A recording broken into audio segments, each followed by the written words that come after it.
Last night's episode of The View witnessed an unprecedented confrontation when Steve Martin was forcibly removed from the studio after Sunny Hostin accused him of coasting on decades-old comedy while refusing to address modern social issues.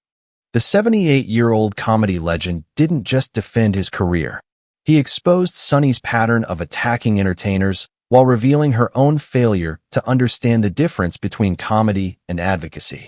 But what started as promotion for Martin's new banjo album would reveal disturbing truths about how The View manufactures conflict with beloved figures for ratings. The ABC studios carried palpable tension from the moment Martin arrived.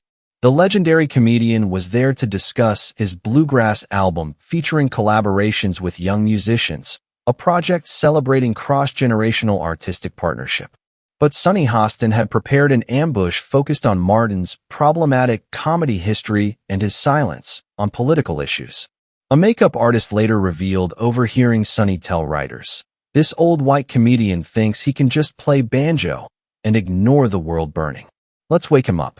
The preparation materials included out-of-context clips from Martin's 1970s stand-up and screenshots of tweets he hadn't made about various social causes.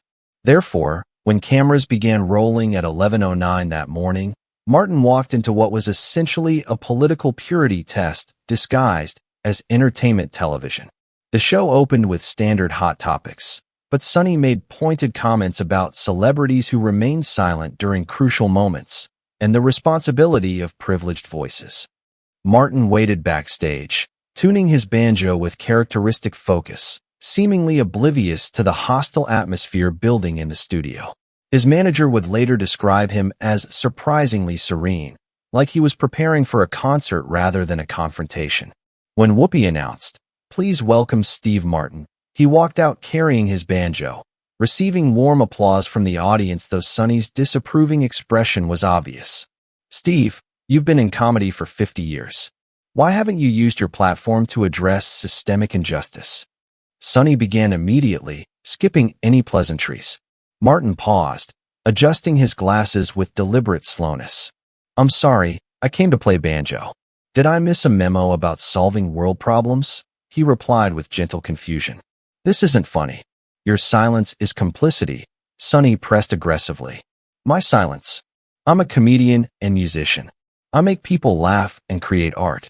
When did that become insufficient?" Martin asked calmly. Therefore, the philosophical clash was immediate. Joy Behar tried to mediate. "Steve, don't you think artists have responsibilities beyond entertainment?" she asked. "I think artists have a responsibility to their art.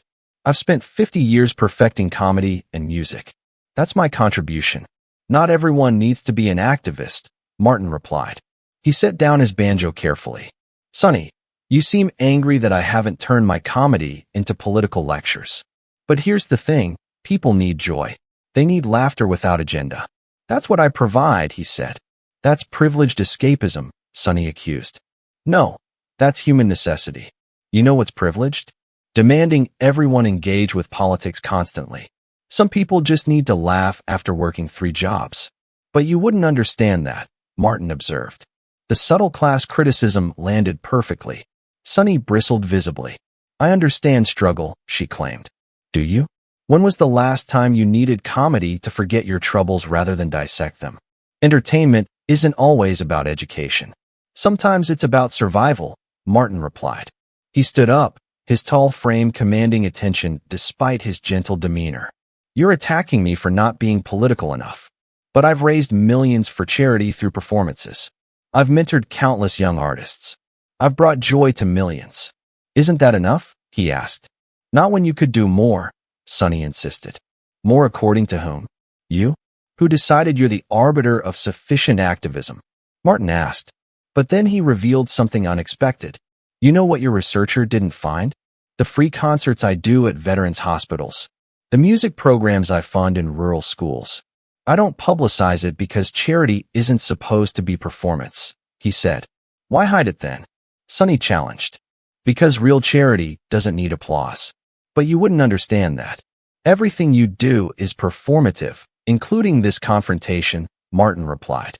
The audience began murmuring in agreement. Several people applauded. But Martin was just beginning his quiet destruction. You want to discuss my old comedy? Let's discuss it. It was silly, absurd, joyful. It didn't divide people. It united them in laughter. Can you say the same about what you do here? He asked. We address important issues, Sunny said defensively. You manufacture outrage for ratings.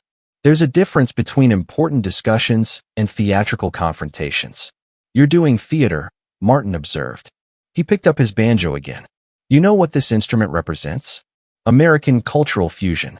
African origins, European modifications, American innovation. It's unity through art. But you'd rather discuss division, he said. You're deflecting from serious issues, Sunny accused. I'm highlighting that art itself is serious. That joy matters. That not everything needs to be conflict. But conflict is all you know, Martin replied. He walked toward the exit, then stopped. You know what? I'm done here. But before I leave, let me play you something, he said. Without waiting for permission, he played a beautiful, complex piece that silenced the studio. The audience was mesmerized.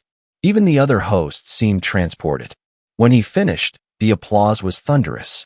That piece was written by a young black musician from Alabama. I'm featuring her on my album, helping launch her career. That's my activism. Creating opportunities, not creating arguments, he said. One collaboration doesn't erase privilege, Sunny said weakly. And one talk show segment doesn't create justice. Yet here you are, pretending it does, Martin replied. But then security appeared, apparently called by producers. You're having me removed? For playing music? Martin asked incredulously. You're disrupting the show, Sunny claimed. I'm disrupting your narrative. There's a difference, Martin replied. As security approached, he remained calm. Ladies and gentlemen, I'm being removed for suggesting joy has value. Remember that, he told the audience. The guards looked embarrassed as they escorted him out. One whispered, I'm so sorry, Mr. Martin. My kids love your movies. Martin replied loudly enough for microphones. Tell them to keep laughing. It's becoming a revolutionary act. As he was led away, he called back. Sunny, when you've brought as much joy to the world as I have, then lecture me about contribution. Until then, maybe try smiling. It won't kill you. The cameras caught everything before cutting to commercial. The audience was divided between shock and anger at his treatment. Whoopi looked uncomfortable. Even Joy seemed disturbed. Within minutes, #MartinRemoved was trending globally. The footage of the gentle comedian being escorted out for playing banjo went viral instantly. Musicians, comedians, and artists worldwide expressed outrage. Sunny attempted damage control the next day. Steve Martin refused to engage with important issues and disrupted our program, she said. But public response was overwhelmingly against her. Comments flooded in defending Martin's right to be an entertainer without being an activist. The banjo performance clip got millions of views. Martin released a simple statement. I was removed for suggesting art has value beyond politics. If that's controversial, we're in trouble. Also, my banjo album comes out Tuesday. The humor in his response perfectly encapsulated his approach. Gentle, self-deprecating, but pointed.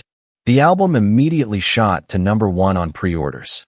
ABC faced massive backlash. Musicians canceled appearances. Comedians refused bookings. The show was accused of attacking an elderly artist for insufficient political engagement. The young musician Martin had mentioned, Keisha Williams, released her own statement. Steve Martin has done more for my career than any activist ever has. He creates opportunities, not just conversations.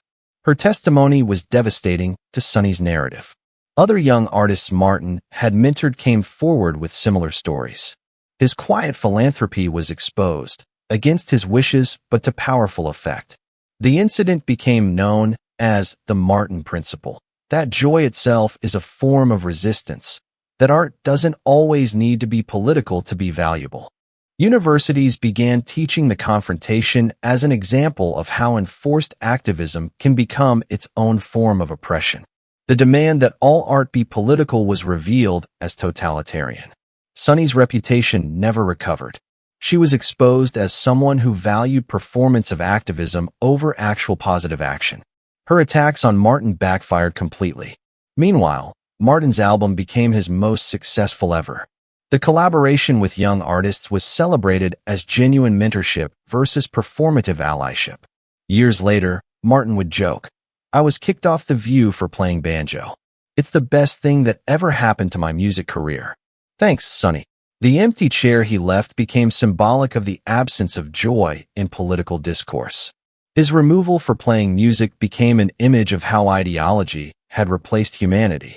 And Sunny Hostin, who tried to shame a comedy legend for being insufficiently political, was revealed as someone who contributed less to society through confrontation than Martin did through laughter.